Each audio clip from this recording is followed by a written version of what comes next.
विचार के ज्योतिष संवाद कार्यक्रम में आप सबका फिर से स्वागत है और अनिल जैन का प्यार भरा नमस्कार।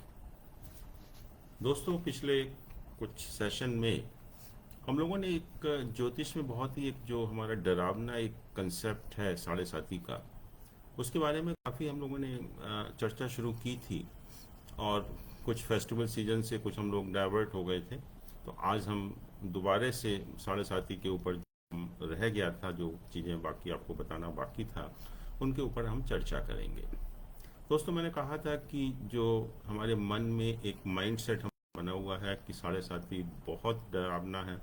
जब भी कोई भी व्यक्ति सुनता है कि साढ़े साथी की शुरुआत हो रही है तो हम बहुत डर जाते हैं कि पता नहीं क्या होने वाला है, और हम उल्टे सीधे काम बहुत बहुत उपाय करना शुरू कर देते हैं, मंदिरों के चक्कर लगाना शुरू कर देते हैं, बड़े बड़े दान करना शुरू कर देते हैं बिना कुछ समझे हुए कि इसका क्या असर होने वाला है।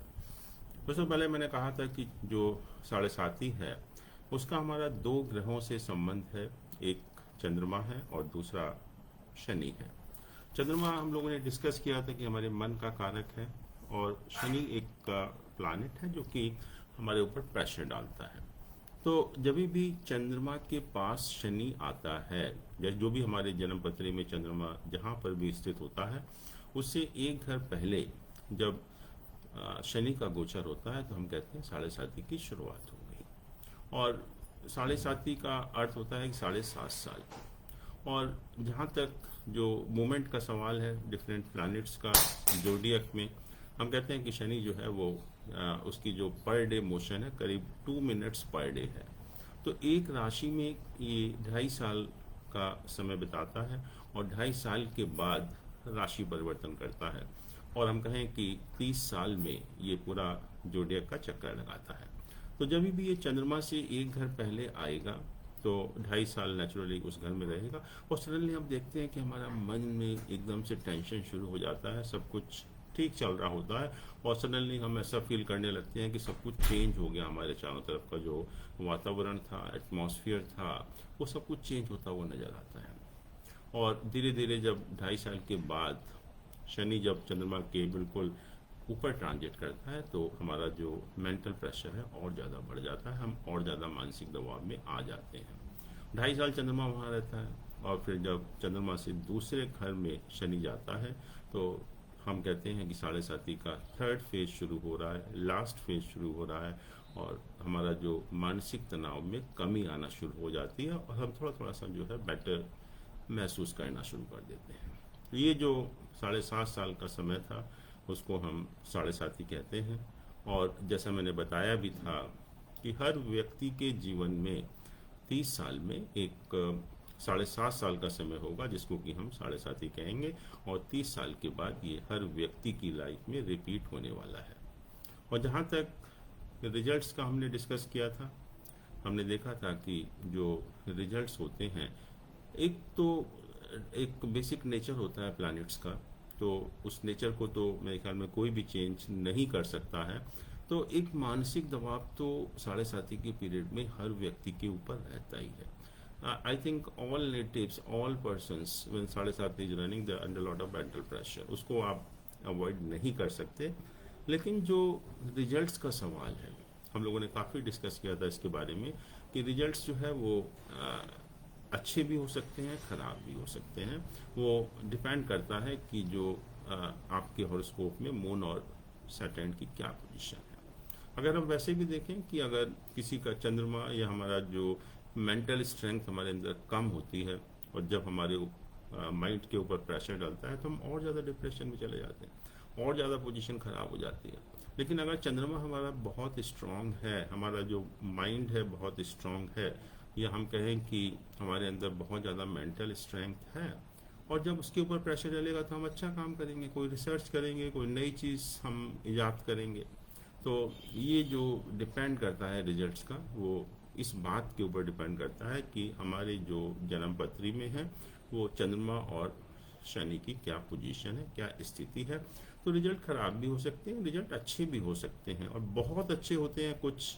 हाँ, हम लोगों ने देखा कि साढ़े साथी के दौरान कुछ व्यक्तियों का जिनका चंद्रमा और शनि शुभ होता है हॉरोस्कोप में, उनके रिजल्ट्स वाकई में बहुत अच्छे होते हैं और उनको हर चीज़ की प्राप्ति होती है लाइफ में, और मैं कहूँगा कि भाग्य की बहुत ज़्यादा वृद्धि होती है। तो इसलिए दोस्तों बिल्कुल भी घबराने की बात नहीं है। 7.5 के रिजल्ट बहुत अच्छे भी होते हैं, पर अगर आपका किसी का भी अगर चंद्रमा या शनि कमज़ोर होता है तो रिजल्ट थोड़े से परेशान करने वाले हो सकते हैं, अपार्ट फ्रॉम मेंटल टेंशन। अब बहुत लोग पूछते हैं कि हमें कैसे पता लगेगा कि जो 7.5 हमारे ऊपर चल रही है उसके रिजल्ट हमें कैसे मिलने वाले हैं। और इसको निर्णय करने के लिए ज्योतिष में बहुत मेथड हैं जिनका कि हम इस्तेमाल करते हैं, और आज मैं उन्हीं मेथड की चर्चा करूंगा, जिसमें से 2 मेथड जो कि बहुत मुख्य माने गए हैं। एक होता है मूर्ति निर्णय और दूसरा निर्णय तारा के ऊपर, तारा निर्णय जो है। तो इन दोनों चीज़ों की हम चर्चा करेंगे, जिससे आप बहुत आसानी से पता लगा सकते हैं कि 7.5 के दौरान आपको जो परिणाम मिलने वाले हैं वो किस तरह से मिलेंगे, अच्छे मिलेंगे, खराब मिलेंगे, कैसे मिलेंगे। तो सबसे पहले हम मूर्ति निर्णय की बात करते हैं। और जैसा मैंने कहा कि बहुत सारे ज्योतिष ये मूर्ति निर्णय का इस्तेमाल करते हैं जब भी हमें किसी भी प्लैनेट के गोचर के रिजल्ट देखने होते हैं। किसी भी प्लैनेट के गोचर के रिजल्ट हम देख सकते हैं मूर्ति निर्णय के द्वारा जो है। और हम शनि का भी गोचर हो रहा है, क्योंकि 7.5 में शनि का गोचर होता है चंद्रमा के पास, तो शनि के गोचर के रिजल्ट भी हम मूर्ति निर्णय से देख सकते हैं। पर हमें ये ध्यान रखना है कि जो मूर्ति निर्णय है वो एक मेथड है जो हम हर प्लैनेट के गोचर के रिजल्ट देखने में हमें सहायता देता है। तो कहते हैं कि मूर्ति निर्णय देखने के लिए या मूर्ति निर्णय से देखने के लिए हमें ये देखना पड़ता है कि जब शनि का गोचर हुआ किसी भी एक राशि में, जैसे मान लीजिए कि शनि का गोचर, शनि जैसे आजकल जो है वो मकर राशि में गोचर कर रहा है, और शनि का जो गोचर हुआ था मकर राशि में वो 22 जनवरी 2020 को हुआ था। तो जिस मोमेंट पर शनि का गोचर हुआ एक मकर राशि में या किसी भी नई राशि में, तो उस मोमेंट पर हमें देखना है कि गोचर का चंद्रमा, आपका जो नेटल मून है या जो जन्म आपकी जो जन्म राशि है, उससे गोचर का चंद्रमा कितनी दूरी पर है, उससे गोचर का चंद्रमा कितनी दूरी पर है जिस समय शनि ने राशि परिवर्तन किया। और उसके बेसिस पर हम ये डिसाइड करते हैं कि जो गोचर हो रहा है कौन सी मूर्ति से हो रहा है। तो सिर्फ हमें ये देखना है कि जिस टाइम शनि ने राशि परिवर्तन किया उस टाइम जो गोचर में चंद्रमा है वो आपकी जन्म राशि से कितनी दूरी पर है, उसके बेसिस पर ये मूर्ति निर्णय होता है और हम गोचर के रिजल्ट्स का विचार करते हैं। और अगर जो गोचर का चंद्रमा आपकी जन्म राशि से 1, 6, 11 फर्स्ट, 6th और अगर 11th पोजीशन में है, 1, 6, 11 पोजीशन में है, तो हम कहते हैं कि गोचर जो है वो गोल्ड मूर्ति से हो रहा है, सोने की मूर्ति से हो रहा है। अगर गोचर का चंद्रमा आपकी जन्म राशि से 1, 6, 11 पोजीशन में है, तो हम कहेंगे कि जो गोचर हो रहा है शनि का वो गोल्ड मूर्ति से या सोने की मूर्ति से हो रहा है। और सोने की मूर्ति से जब गोचर होता है तो ये बहुत ही शुभ माना जाता है।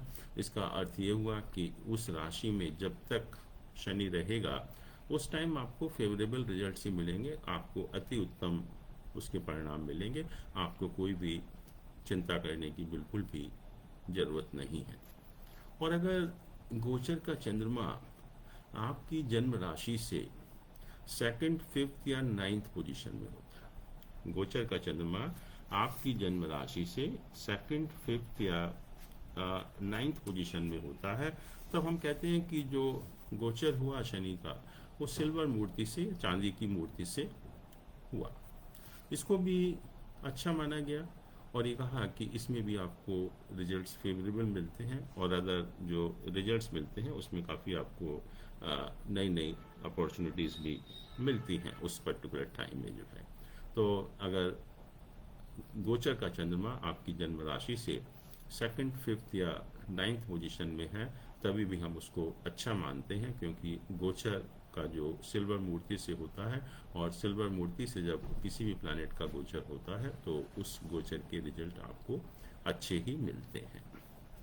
पर अगर गोचर का चंद्रमा आपकी जन्म राशि से थर्ड, सेवेंथ या टेंथ पोजीशन में होता है, थर्ड, सेवेंथ या टेंथ पोजीशन में होता है, तब हम कहते हैं कि जो गोचर हुआ वो कॉपर की मूर्ति से हो रहा है, और हम जो है उसको कॉपर या तांबे की मूर्ति कहते हैं।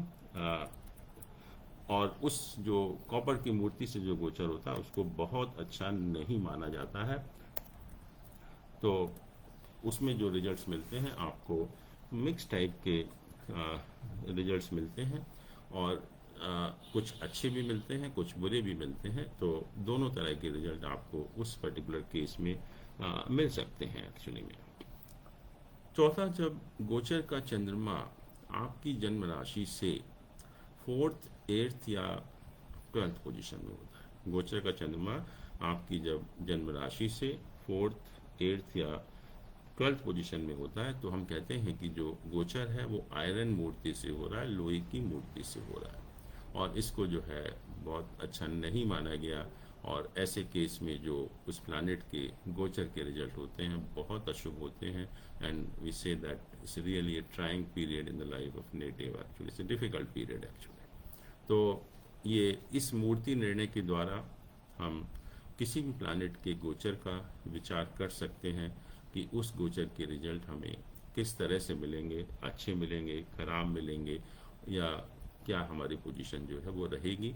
और जैसे मैंने कहा कि अगर गोल्ड मूर्ति से होता है और सिल्वर मूर्ति से होता है तो रिजल्ट हमको अच्छे ही मिलते हैं, फेवरेबल मिलते हैं, और अगर कॉपर मूर्ति से होता है तो रिजल्ट्स हमारे मिश्रित होते हैं, मिक्स्ड रिजल्ट्स मिलते हैं, कुछ अच्छे मिलते हैं, कुछ खराब मिलते हैं। लेकिन अगर जो गोचर आयरन मूर्ति से होता है तो it's a difficult period, it's really trying period in the life of native, तब हम कहेंगे कि रिजल्ट हमें बहुत अच्छे नहीं मिलते। तो ये मूर्ति निर्णय का मेथड हुआ कि जैसे जैसे कोई भी प्लैनेट नई राशि में प्रवेश करता है तो उस टाइम उस राशि में हमें क्या रिजल्ट मिलने वाले हैं उस प्लैनेट के गोचर के, वो हम मालूम कर सकते हैं। इसके अलावा एक मेथड हम और भी यूज़ करते हैं जिसको कि हम तारा सिस्टम कहते हैं। और ज्योतिष में जो 9 तरह की ताराएं बताई गई, जन्म, संपत्ति, विपत, क्षेम, प्रत्ययी, साधक, वध, मित्र और अतिमित्र। जन्म, संपत्ति, विपत, क्षेम, प्रत्ययी, साधक, वध, मित्र और अतिमित्र। जन्म का मतलब होता है कि बर्थ या डेंजर टू द बॉडी। संपत्ति मीन्स वेल्थ एंड प्रॉस्पेरिटी। विपत मीन्स विपत्तियाँ, लाइफ में आने वाली प्रॉब्लम्स, तो it may also indicate financial loss and accidents. क्षेम मीन्स प्रॉस्पेरिटी, सुख समृद्धि। प्रत्ययी मीन्स दुश्मनी, हम कहेंगे एनिमिटी, या लाइफ में आने वाली जो भी ऑब्स्टिकल्स होते हैं उनको इंडिकेट करता है। और साधक मतलब रियलाइजेशन ऑफ एम्बिशंस, आपकी सब इच्छाओं की पूर्ति। वध means danger and death. Mitra means happiness and gains, और अति मित्र मीन्स ऑल राउंड प्रोस्पेरिटी। तो ये 9 तरह की ताराएं ज्योतिष में मानी। अब हम मालूम कैसे करेंगे कि तारा का निर्णय, उसके रिजल्ट हमें कैसे मिलने वाले हैं। तो इसलिए हम कहते हैं कि जैसे हमने कहा कि मूर्ति निर्णय में तो हम मालूम कर सकते हैं कि जब कोई भी प्लैनेट एक राशि में गोचर कर रहा है तो उसके रिजल्ट आपको क्या मिलेंगे। और लेकिन तारा सिस्टम में जो प्लैनेट जिस नक्षत्र में गोचर करता है उस नक्षत्र के हिसाब से रिजल्ट क्या मिलने वाले। आप सभी जानते हैं कि एक राशि में 2.25 नक्षत्र होते हैं, तो एक राशि को हम 3 पार्ट्स में डिवाइड कर सकते हैं। तो एक राशि में भी जब तीनों नक्षत्रों में एक प्लैनेट गोचर करेगा तो उसके अलग अलग रिजल्ट भी हम मालूम कर सकते हैं कि किस नक्षत्र में जब गोचर कर रहा है तो उसके रिजल्ट हमें कैसे मिलने वाले हैं। तो हम कहते हैं कि जैसे मान लीजिए कि शनि ने गोचर किया एक राशि में, तो हमें ये देखना है कि वो किस नक्षत्र में गोचर कर रहा है, किस नक्षत्र में गोचर कर रहा है। और ज्योतिष में 27 नक्षत्र 27 नक्षत्र होते हैं, वो किस राशि किस नक्षत्र में उसने गोचर किया, और उस नक्षत्र को हम अपने जन्म नक्षत्र से काउंट करते हैं। उस नक्षत्र को हम अपने जन्म नक्षत्र से काउंट करते हैं। तो नेचुरली 1 से 27 तक कोई भी नंबर आएगा और उस नंबर को हम 9 से डिवाइड कर देते हैं, उस नंबर को 9 से डिवाइड कर देते हैं। और जो भी रिमाइंडर होता है, रिमाइंडर होगा 1 2 3 4 5 6 7 8 0, 0 को हम 9 भी कह सकते हैं। तो उसके हिसाब से हम बता सकते हैं कि जब शनि ने एक नक्षत्र में गोचर किया तो उसके रिजल्ट आपको कैसे मिलने वाले हैं। तो कहते हैं कि इसमें से जो 9 ताराएं मानी गई, जो बताया हमने अभी आपको, उसमें से 4 ताराएं खराब मानी गई। एक जन्म है, दूसरा विपत है, तीसरा प्रत्यरी है और चौथा वध है। तो ये जो ताराएं हैं 1 3 5 और 7वीं ताराएं जो है ये अच्छी नहीं मानी गई। तो अगर ये नंबर रिमाइंडर ये आता है तो इसका मतलब जो उस प्लैनेट का गोचर है एक पर्टिकुलर नक्षत्र में, वो आपके लिए शुभ नहीं होगा। और अगर ये ताराएं नहीं आती हैं तो इसका मतलब उस प्लैनेट का गोचर आपके लिए शुभ होगा। और मूर्ति निर्णय और तारा निर्णय में यही अंतर है कि मूर्ति निर्णय से आपको एक प्लैनेट का एक राशि में जो गोचर होता है पूरी राशि में उसके बारे में पता लगता है, और जो तारा निर्णय है उसमें जो प्लैनेट है जब एक पर्टिकुलर नक्षत्र में एंटर करता है, प्रवेश करता है, तो हम हर नक्षत्र में उसके प्रवेश के रिजल्ट मालूम कर सकते हैं।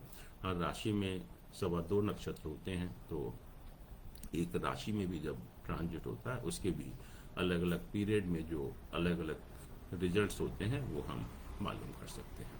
तो दोस्तों ये 2 मेथड हैं जिससे हम कोई भी प्लैनेट के गोचर या हम कहें 7.5 के, क्योंकि बात हो रही है यहाँ पर 7.5 की, तो 7.5 के जो रिजल्ट हैं वो हम बड़ी आसानी से मालूम कर सकते हैं।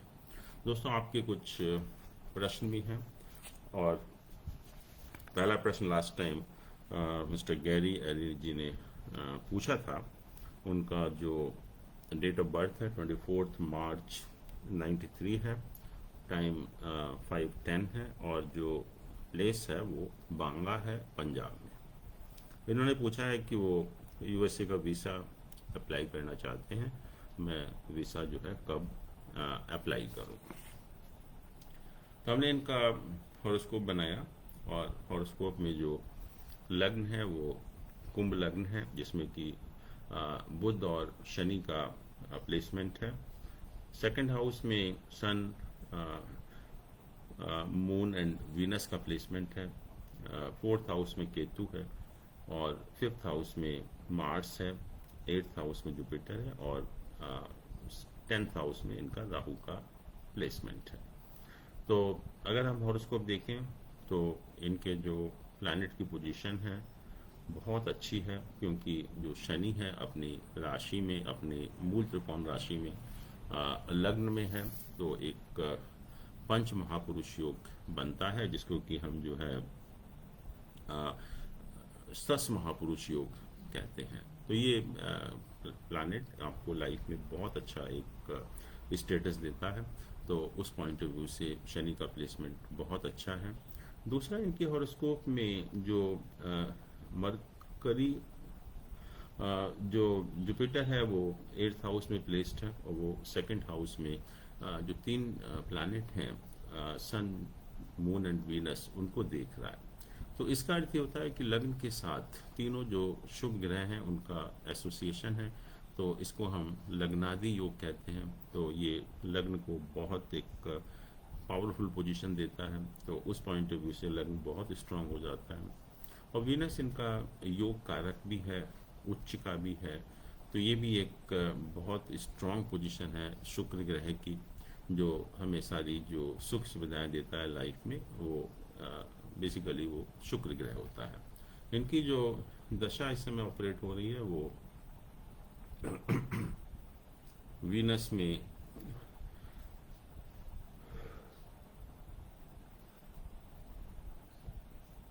मून का पीरियड चल रहा है, जो कि 13 जनवरी 2021 से शुरू हुआ और 16 सितंबर 2022 तक है। ये दोनों प्लैनेट की पोजीशन इनके हॉरोस्कोप में काफ़ी फेवरेबल है। और मैं कहूँगा कि अक्टूबर के बाद, और रदर 15 नवंबर के बाद अगर ये वीज़ा का अप्लाई करेंगे तो ये पीरियड फेवरेबल चल ही रहा है। और ख़ास तौर से जो मार्च के बाद या अप्रैल के बाद जो पीरियड आएगा वो और ज़्यादा फेवरेबल हो जाएगा।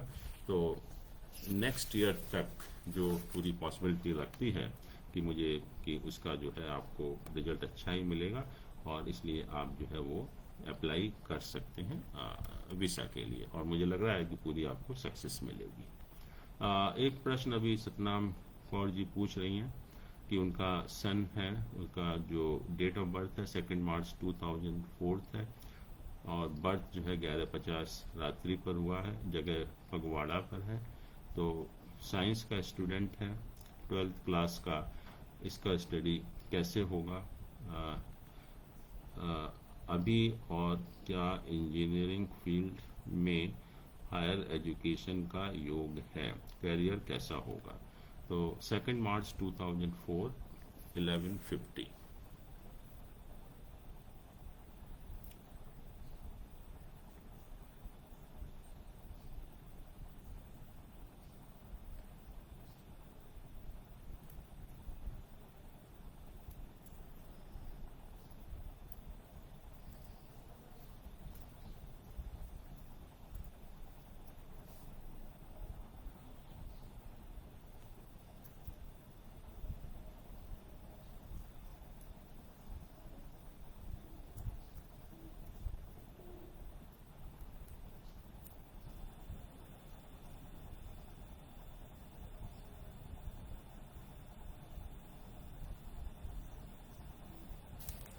तो इनका जो डेट ऑफ बर्थ है 2 मार्च 2004, time is 23:50 and place is Phagwara.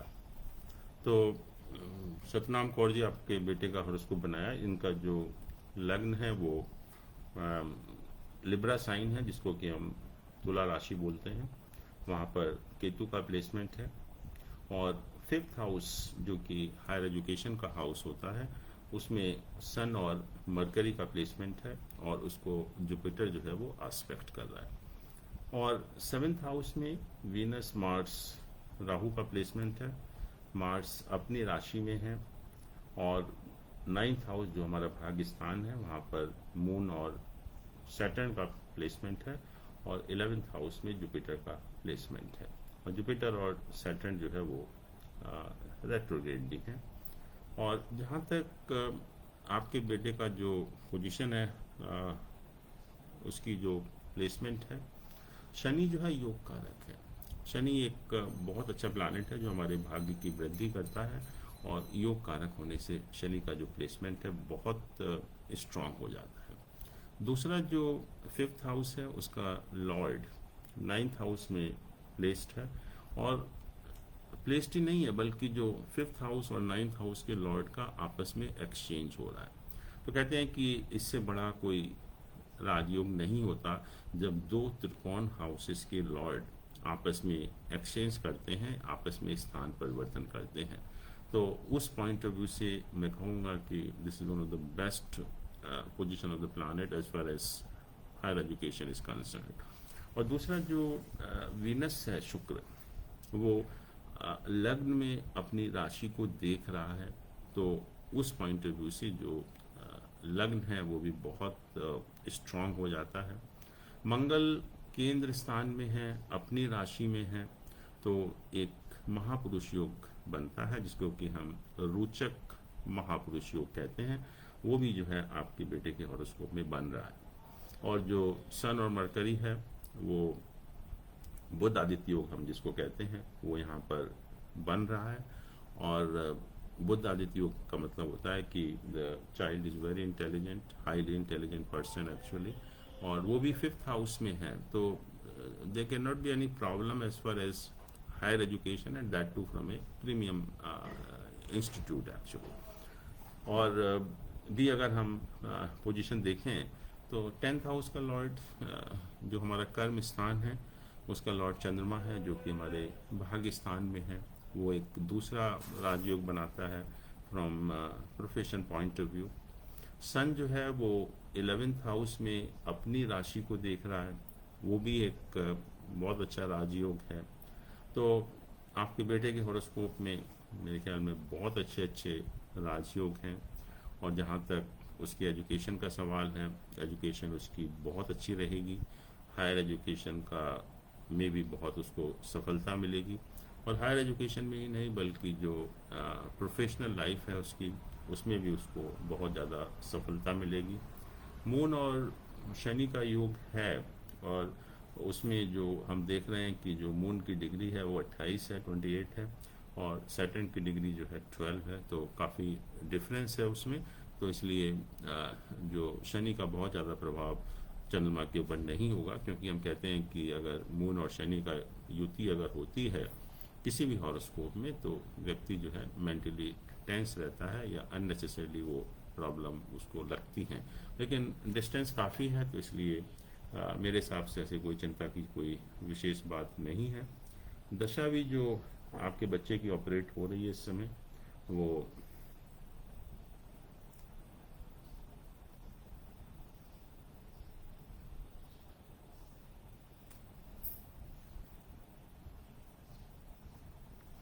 Shani का पीरियड ऑपरेट हो रहा है, और शनि का पीरियड जो है वो फरवरी 29 तक चलेगा। और जैसा मैंने कहा कि शनि का जो प्लेसमेंट है that is one of the best placement in his horoscope. So absolutely there is no problem as far as higher education is concern. और दूसरा मैं ये भी कहना चाहूँगा कि जिस विषय में वो इंजीनियरिंग की आप बात कर रहे हैं, तो इंजीनियरिंग के लिए भी जैसे हम लोग देखते हैं कि 3 प्लानेट बहुत इम्पॉर्टेंट बन जाते हैं, क्योंकि इंजीनियरिंग में बेसिकली प्लानिंग है, डिज़ाइनिंग है, कंस्ट्रक्शन है। तो 3 प्लानेट का रोल बहुत इम्पॉर्टेंट हो जाता है, एक मार्स, एक सैटर्न, एक वीनस। और तीनों ही प्लानेट इसके हॉरोस्कोप में बहुत अच्छे प्लेस्ड हैं। और मरकरी का प्लेसमेंट तो है ही बहुत अच्छा। तो बच्चा आपका बहुत इंटेलिजेंट है, और आप कराइए। और मुझे लग रहा है कि वो even can go abroad for higher education. और हम लोग भी यही विश करते हैं नारद संचार की तरफ से कि आपके बच्चे का एडमिशन बहुत अच्छी जगह हो और उसको बहुत लाइफ में सफलता भी मिले। दोस्तों, आप प्रश्न पूछते रहिए, हमारी पूरी कोशिश होगी कि हम उसका जवाब दें टाइम पर। आपके व्यक्तिगत प्रश्न हो या ज्योतिष से संबंधित प्रश्न हो, हमें बहुत प्रसन्नता होगी आपके प्रश्नों का जवाब देने का। Thank you so much. धन्यवाद।